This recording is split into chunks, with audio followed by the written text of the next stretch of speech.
Hello guys, welcome back to the next video of accounts Adda. आज है video number 84 और उस वीडियो में हम पढ़ने वाले हैं issue of debenture at collateral security. क्या होती है कोलेटरल सिक्योरिटी, किस तरीके से काम करती है कोलेटरल सिक्योरिटी और क्या क्या कर सकते हैं हम, क्यों काम आती है, कब काम आती है कोलेटरल सिक्योरिटी, इन सब चीजों के बारे में आज हम पढ़ने वाले हैं और देखेंगे कि किस तरीके से इसका अकाउंटिंग ट्रीटमेंट किया जाता है। सो गाइस देखते रहिए आज की वीडियो। सिंपल है, ऐसा कुछ भी नहीं है। कोलेटरल सिक्योरिटी का मतलब समझना ज्यादा इंपॉर्टेंट है क्योंकि आपके पेपरों में 99% केस है कि भाई कोलेटरल सिक्योरिटी नहीं आएगा और अगर 1% केस है कि भाई अगर आ गया तो वो आ गया, तो उसके लिए हम यहां पढ़ लेते हैं। ठीक है, बाकी कोलेटरल सिक्योरिटी काम का आता है। आप जो प्रैक्टिकल हो गए, जो वाइवा हो गए, वाइवा में पूछ लिया जाता है कोलेटरल सिक्योरिटी क्या होता है, किस तरीके से किया जाता है। तो देखो, पहले हम डेफिनेशन देख लेते हैं एक बार पूरी, फिर इसको समझेंगे। Loans are secured by mortgage of an assets known as prime or principal security. Security given in addition to the primary security is known as collateral security. अब इसका मतलब क्या वो समझो। देखो, जब भी हम लोन लेते हैं तो बदले में हमें कोई सिक्योरिटी रखनी पड़ती है, कोई एसेट्स देने पड़ते हैं, सीधी सी बात। तो भाई जो एसेट्स हम लोन लेने के बदले देते हैं उनको हम बोलते हैं प्राइम और प्रिंसिपल सिक्योरिटी। उसको हम क्या बोलते हैं? प्राइम और प्रिंसिपल सिक्योरिटी। जैसे बिल्डिंग गिरवी रख के हमने लोन ले लिया तो वो क्या हो गई? Prime security, principal security. ठीक है, अब देखो, security given in addition to the primary security is known as collateral security. और साथ में समझना, और क्या होता है? उस प्राइमरी सिक्योरिटी के साथ जब अमाउंट बड़ा होता है तो उस प्राइमरी सिक्योरिटी के साथ कंपनी को एक और सिक्योरिटी बैंक में रखवानी पड़ती है ताकि अगर कुछ प्रॉब्लम हो जाए तो बैंक वाले अपना पैसा निकाल लें। अब ध्यान से समझना इस चीज को, हम पूरे प्रोसीजर को एक बार ध्यान से समझते हैं। देखो क्या होता है कि जो बैंक से, जिस बैंक से हम लोन लेने जा रहे हैं वो बैंक अपना नुकसान नहीं कर रहा है। सीधी सी बात है, अगर वो आपको पैसे दे रहा है तो वो ये निश्चित कर लेगा कि आपसे पैसे कंप्लीटली रिकवर हो जाए। ठीक है, मैं यहां कुछ एक एग्जांपल ले रहा हूं, ज्यादा सीरियसली मत लेना, बस समझने के लिए ले रहा हूं। ठीक है, जैसे फॉर एग्जांपल मान लो कि मैंने 1 लाख रुपए, ठीक है 1 लाख रुपए लेते हैं, इसको आप 3-4 जीरो अपनी इच्छा से बढ़ा देना, 1-2 जीरो। ठीक है, 1 लाख रुपए का मुझे लोन लेना या 1 लाख रुपए की बिल्डिंग मैंने गिरवी रखी है, तो कंपनी क्या करेगी या बैंक क्या करेगी? बैंक मुझे बदले में देगी 80,000 रुपए। बैंक मुझे बदले में क्या देगी? 80,000 का लोन देगी। बैंक कभी भी फुल अमाउंट का लोन नहीं देती। ठीक है, बैंक ने क्या करा कि भाई पहले ही थोड़ा सा कम अमाउंट देते हैं। ये बैंक क्यों करती है कि भाई अगर कल को आप पैसे नहीं दे पाए, क्योंकि वैल्यू जो है वो लगातार बढ़ती गिरती रहती है चीजों की, आप पैसे नहीं दे पाए, बैंक ने वो बिल्डिंग बेची और उसको 1 लाख की बिल्डिंग के बदले में उसको 90,000 मिले, तो वो 10,000 का नुकसान बैंक नहीं झेलेगी। इसलिए बैंक क्या करती है, पहले से आपको 80,000 ही देगी लोन पे। अगर आपको 1 लाख का लोन चाहिए तो आपको 1,20,000 की चीज है, 1,50,000 की चीज रखवानी पड़ेगी, तब जाके आपको 1 लाख रुपए का लोन मिलेगा। ठीक है, तो बैंक क्या करेगी? अपना मार्जिन पहले से ही रख लेगी एज अ सिक्योरिटी की टाइप, नुकसान ना हो। अब क्या होता है, जब लोन का अमाउंट बड़ा होता है तो कंपनीज को एक और चीज, वो बिल्डिंग तो है ही, एक और चीज लिखवानी पड़ती है। अब वो चीज ध्यान समझना, जैसे फॉर एग्जांपल दें, बिल्डिंग है, ठीक है, वो बिल्डिंग तो मैंने रखवा दी लोन पे। अब बिल्डिंग के साथ साथ बैंक वालों ने बोला कि आपको एक सिक्योरिटी और रखवानी पड़ेगी। वो सिक्योरिटी के बदले लोन नहीं मिलेगा, वो सिक्योरिटी बैंक की नहीं हो गई, उसके कागजात बैंक के नहीं हो गए अभी। वो सिक्योरिटी सिर्फ एक सेफ्टी होती है कि भाई अगर कल को आप पैसे नहीं दे पाए तो बैंक ये बिल्डिंग बेच देगी। बिल्डिंग बेचने के बाद भी अगर बैंक को पूरा अमाउंट रिकवर नहीं हुआ तो वो आपकी दूसरी सिक्योरिटी के पास चली जाएगी। ठीक है, अगर रिकवर हो गया या आपने पूरा पैसा दे दिया बैंक को तो बैंक को दूसरी सिक्योरिटी को हाथ तक नहीं लगाएगी। बट इन केस आप पेमेंट नहीं दे पाए, बैंक ने उस चीज को, प्राइमरी सिक्योरिटी को, उस बिल्डिंग को बेचा और बेचने के बदले बैंक को पूरा अमाउंट रिकवर नहीं हुआ, ज्यादा हो गया ना बैंक का, नहीं हुआ, तो बैंक फिर वो सेकेंडरी सिक्योरिटी के पास जाती है। वो सेकेंडरी सिक्योरिटी को हम कहते हैं कोलेटरल सिक्योरिटी। अब कोलेटरल सिक्योरिटी पे जो भी एसेट्स रखवाए जाते हैं या जो भी चीज रखवाई जाती है वो कंपनी की ही होती है, वो कंपनी के पास ही होती है। वो सिर्फ इसलिए होती है कि अगर पैसा रिकवर नहीं हुआ तो जाएगा उसके पास, वरना नहीं जाएगा। तो जनरली कंपनी, जब कंपनी के पास कोई और एसेट्स कोलेटरल के लिए नहीं होते तो वो जनरली क्या करती है, डिबेंचर इशू कर देती है। क्या कर देती है, डिबेंचर दे देती है एज फॉर कोलेटरल सिक्योरिटी। अब समझना, कंपनी को ना तो इसके बदले पैसे मिलने, न ही ये डिबेंचर उस बैंक वाले के हो गए तो कि भाई इंटरेस्ट देना पड़ेगा, ऐसा कुछ नहीं होता। ये डिबेंचर सिर्फ वो रखे हुए हैं कि अगर लोन नहीं दे पाया तो जिस दिन से लोन नहीं दिया, जिस दिन लोन नहीं गया, जिस दिन की लोन की ड्यू डेट हो गई, उस दिन के बाद से ये डिबेंचर उस बैंक के हो जाएंगे। अभी वो डिबेंचर बैंक के नहीं है, अभी सिर्फ कोलेटरल सिक्योरिटी के नाम से लिखे गए हैं, वो ना तो बैंक के। क्योंकि अगर बैंक के हो जाते तो टाइम टू टाइम हमें इंटरेस्ट देना पड़ता, तो इंटरेस्ट नहीं देना, क्योंकि वो डिबेंचर, कोलेटरल सिक्योरिटी वाले डिबेंचर एक्चुअल में इशू नहीं हुए हैं, वो सिर्फ रखवा दिए गए हैं कि अगर कल को पेमेंट नहीं आया तो डिबेंचर बैंक ले लेगी। तो एक चीज हमेशा याद रखना, कोलेटरल सिक्योरिटी पे जो डिबेंचर इशू होते हैं वो कंपनी के ही हैं। ऐसा नहीं है कि डिबेंचर इशू कर दिए तो कंपनी की लायबिलिटी बढ़ गई, वो डिबेंचर इशू नहीं हुए, वो डिबेंचर रखे हुए, सिर्फ कंपनी के दिमाग में ये ख्याल है कि भाई हाँ ये डिबेंचर कोलेटरल सिक्योरिटी के हैं, इसके अलावा उस चीज का कोई भी इंपैक्ट नहीं पड़ने वाला, ना तो आपकी बैलेंस शीट पे, नहीं कहीं और, टिल जब तक वो डिबेंचर कहां नहीं चले जाते हैं, मतलब लोन का पेमेंट नहीं हो जाता है या लोन का पेमेंट अटक जाता है और डिबेंचर ले जाते हैं। जब लोन का पेमेंट अटकेगा तो अगर बैंक ने वो डिबेंचर हड़प ली है, उस तारीख को हम लिखेंगे कि भाई डिबेंचर इशू हो गए। तो जब कोलेटरल सिक्योरिटी पे इशू हुए हैं तो वो डिबेंचर सिर्फ दिमाग में है कि भाई उनको देना है 6 लाख रुपए तक के, कि 6 लाख रुपए तक के डिबेंचर उस चीज के लिए रखने की भाई नुकसान हो गया तो ठीक है, पर एक्चुअल में ऐसा कुछ नहीं है। तो कंपनी जो है वो इस चीज का इंपैक्ट यानी कोलेटरल सिक्योरिटी पे कितने डिबेंचर है वो कहीं भी शो नहीं करने वाली। इसका जो अकाउंटिंग ट्रीटमेंट है वो किस तरीके से होता है समझने वाला है। ट्रीटमेंट नंबर 1 होता है अपना नो एंट्री, कोई भी एंट्री पास नहीं की जाती, कोई जनरल एंट्री नहीं होती, ये सिर्फ बैलेंस शीट में दिखाया जाता है और दिखाया भी इस तरीके से जाता है कि उसके अमाउंट का कोई लेना देना नहीं होता। जैसे नहीं होता कि भाई अपन ने लिख दिया और पेज के लास्ट में लिख दिया कि भाई ये इसको ये करना है कि इस तारीख को इससे पैसा लेना है। अब उस पैसे से कितना मतलब है या क्या नहीं है, जैसे अलार्म नहीं लगाते, वो अलार्म है बस और कुछ नहीं है, ठीक है। तो किसी तरीके से दिखाया जाता है। देखो मैं इसको मिटा देता हूं। हमने भाई जब बैलेंस शीट पढ़ी थी, आप लोगों ने जब बैलेंस शीट की वीडियो देखी हो तो उसमें जाके देखना, मैंने बताया था कि डिबेंचर जब इशू किए जाते हैं तो वो दिखाते हैं लॉन्ग टर्म बोरोइंग्स में, ठीक है, नॉन करंट लायबिलिटी में लॉन्ग टर्म बोरोइंग्स में दिखाए जाते हैं। मैं यहां फिर लॉन्ग टर्म बोरोइंग का सिर्फ वर्किंग नोट बना रहा हूं जिसको अपन बोलते हैं नोट्स टू अकाउंट, ठीक है। जैसे मान लो नोट्स टू अकाउंट में लगाया मैंने लॉन्ग टर्म बोरोइंग्स में, बैलेंस शीट में तो टोटल आता है बस, ठीक है ना, अपन ने पहले पढ़ी है बैलेंस शीट, आप लोग चाहो तो देख लेना।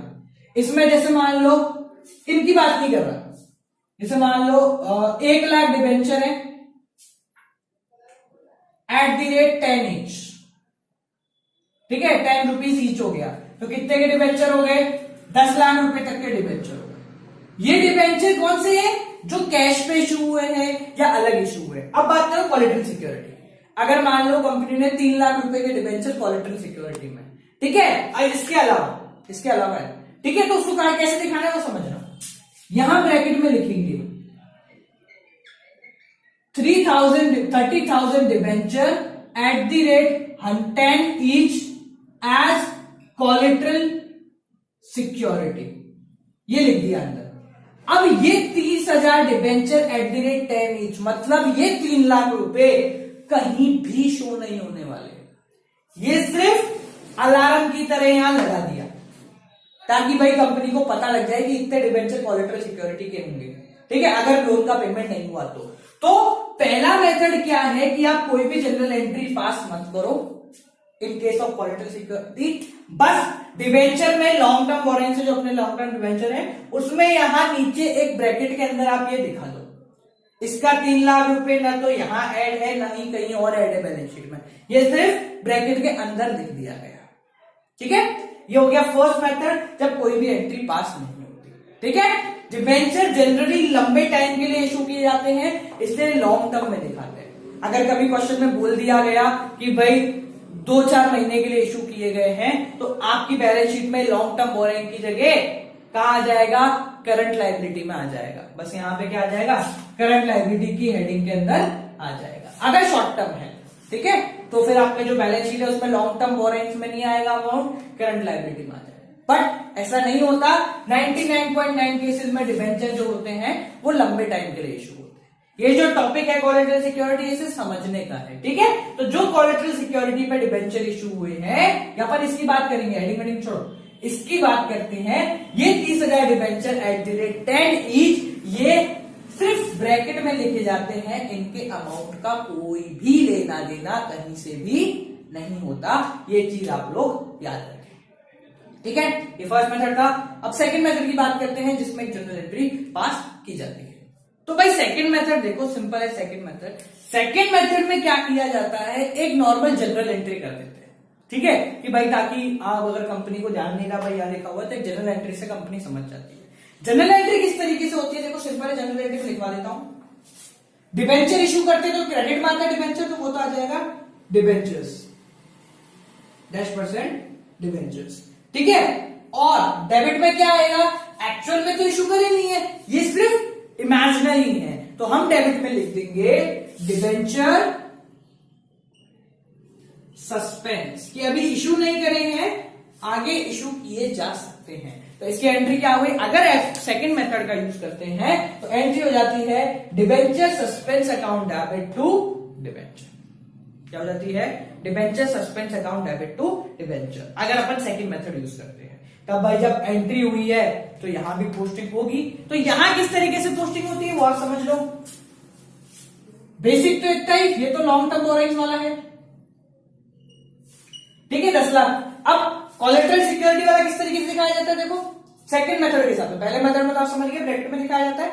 सेकंड मेथड जब एंट्री पास ऑन करेंगे तो किस तरीके से दिखाया जाता है, यहां लिखेंगे 10 लाख में ऐड, वही देखते हैं 30,000 डिबेंचर @10 ईच, यानी 3 लाख रुपए ऐड करने, तो 13 लाख हो जाना चाहिए। पर इसी के साथ अगली लाइन में भी लिख दिया जाता है लेस डिबेंचर सस्पेंस 3 लाख। तो अल्टीमेटली इसका कोई भी इंपैक्ट नहीं पड़ा। बट यहां एडलेस करने से हाँ भाई कंपनी जब बैलेंस शीट खोल के देखेगी तो पता लग जाएगा भाई 3 लाख रुपए इस तरीके के। समझ में आ गया, फर्स्ट मेथड समझता, सिर्फ ब्रैकेट में लिखना है। सेकंड मेथड एंट्री करनी है डिबेंचर सस्पेंस टू डिबेंचर, और पोस्टिंग इस तरीके से करनी है। वही वर्किंग नोट है, नोट्स टू अकाउंट। इसमें फर्स्ट मेथड में ब्रैकेट लगा के लिख दिया जाता था, सेकंड मेथड में एक बार प्लस करा और एक बार जोड़ा। हम मैक्स में नहीं करते, +2 -2 बात कोई फर्क नहीं पड़ा। तो वही एक बार ऐड करा डिबेंचर और एक बार लेस करा डिबेंचर। समझ में आ गया, इजी था, सिंपल। एक लास्ट चीज बताऊं, लास्ट चीज देखो, अगर भाई लोन का पेमेंट नहीं हुआ, अब जब लोन का पेमेंट नहीं होगा तो डिबेंचर देने पड़ेंगे। जो ये डिबेंचर कोलेटरल सिक्योरिटी पे दिए हैं इनको एक्चुअल में अब इशू करना पड़ेगा। देखे तो देखो, अगर लोन का पेमेंट नहीं हुआ, अगर हो गया तो खत्म, छोड़ो बंद करो। नॉन पेमेंट ऑफ लोन, अगर हो जाता है लोन का पेमेंट तो अगर फर्स्ट मेथड है तो हम वहां से ही मिटा देंगे। ठीक है, सेकंड मेथड है तो इस एंट्री को उल्टा कर देंगे। अपन ने 11th क्लास में पढ़ा है कि अगर किसी एंट्री को कैंसिल करना है तो उसको उल्टा कर देते हैं। तो भाई देखो, अगर लोन का पेमेंट नहीं हुआ तो सबसे पहले तो हम इस लाइन को मिटाएंगे तो सही, क्योंकि कोलेटरल सिक्योरिटी अब नहीं रहा, अब एक्चुअल में इशू करना। ठीक है, और लोन का पेमेंट नहीं हुआ तो भी इस चीज को तो गायब करेंगे क्योंकि अब एक्चुअल डिबेंचर इशू कर रहे हैं। तो लोन का पेमेंट हुआ है या नहीं हुआ है, हमें पहली चीज तो करनी पड़ेगी क्या, कि अगर फर्स्ट मेथड यूज किया है तो उस लाइन को मिटाओ, सेकंड मेथड यूज किया है तो इस एंट्री को अपोजिट करो। तो हम इस एंट्री को अपोजिट करते हैं, -% डिबेंचर टू डिबेंचर सस्पेंस। ये एंट्री हमें करनी है। अगर बोल दिया कि भाई लोन का पेमेंट हो गया तो भी ये एंट्री होगी अगर हमने सेकंड मेथड यूज किया है तो। अगर पहला मेथड यूज किया है तो ये एंट्री करने की कोई रिक्वायरमेंट नहीं है, हम बस बैलेंस शीट में से इस चीज को मिटा देंगे। समझ में आ गया? आगे देखो, ये तो हो गई पहली एंट्री कि अगर भाई लोन का पेमेंट हुआ है तो भी हमें सेकंड मेथड यूज करा तो काटना है, अगर नहीं हुआ तो भी हमें काटना तो है। ठीक है, अब समझो अब क्या करना है। ये तो खत्म हो गई, यानी कि हम मानेंगे कि कोई कोलेटरल सिक्योरिटी नहीं थी, कुछ भी नहीं था, खत्म। अब तो हमें नॉर्मली डिबेंचर इशू करने हैं, ठीक है। पर डिबेंचर जो इशू करने हैं वो किसके बदले करने हैं? जो हमने लोन का रिमेनिंग अमाउंट बचा है। तो यहां क्या चीज डेबिट होगी? अब लोन तो रहा नहीं, लोन के बदले डिबेंचर दे दिए तो लोन अकाउंट डेबिट, ठीक है। साथ साथ जब लोन था तो लोन के साथ ब्याज भी होगा, जब लोन नहीं दे पाए तो ब्याज भी नहीं दे पाए होंगे। तो आउटस्टैंडिंग मैं ऊपर लिख देता हूं गाइस, ये मिटा देते हैं। एंट्री क्या होगी? इशू करने की डिबेंचर, इशू करने की एंट्री, जिसके बदले में इशू करा है लोन अकाउंट डेबिट। जब कैश में करते तो कैश डेबिट होता था, ठीक है। लोन अकाउंट डेबिट, अब 10 लाख का लोन था, 1 लाख का ब्याज और है तो हम टोटल 11 लाख के डिबेंचर देंगे। ऐसा तो नहीं है कि भाई 10 लाख के ही दो, 1 लाख भूल जाओ, टोटल 11 लाख के देने पड़ेंगे ना ब्याज जोड़ के। तो यहां लिखेंगे आउटस्टैंडिंग इंटरेस्ट अकाउंट डेबिट, ठीक है। और बदले में मैं क्या दे रहा हूं उनको? Debenture account. ध्यान रखो ये दोनों अलग हैं, ये पुराने सस्पेंस वाले कैंसिल हुए हैं, सबने कैंसिल करने का मतलब इससे कोई लेना देना नहीं। अब हम उसको जितने के भी डिबेंचर देने हैं वो डिबेंचर हम यहां पे दे देंगे। समझ में आ गया? ठीक है। तो कोलेटरल सिक्योरिटी में क्या था? 2 मेथड थे। मेथड नंबर 1, कोई एंट्री नहीं करनी, पर बैलेंस शीट में ब्रैकेट के अंदर बस लिखा देना है, ठीक है। मेथड नंबर 2 कि भाई एक जनरल एंट्री छोटी सी आप पास कर दो ये वाली, और बैलेंस शीट में एक जगह ऐड लिखो और उसी के नीचे लेस कर दो, ठीक है। अगर लोन का पेमेंट हुआ है या नहीं हुआ है, दोनों केस में हुआ है तो अच्छी बात है, आप उस लाइन को मिटा दो फर्स्ट मेथड के अकॉर्डिंग और इस जनरल एंट्री को उल्टा कर दो, खत्म काम।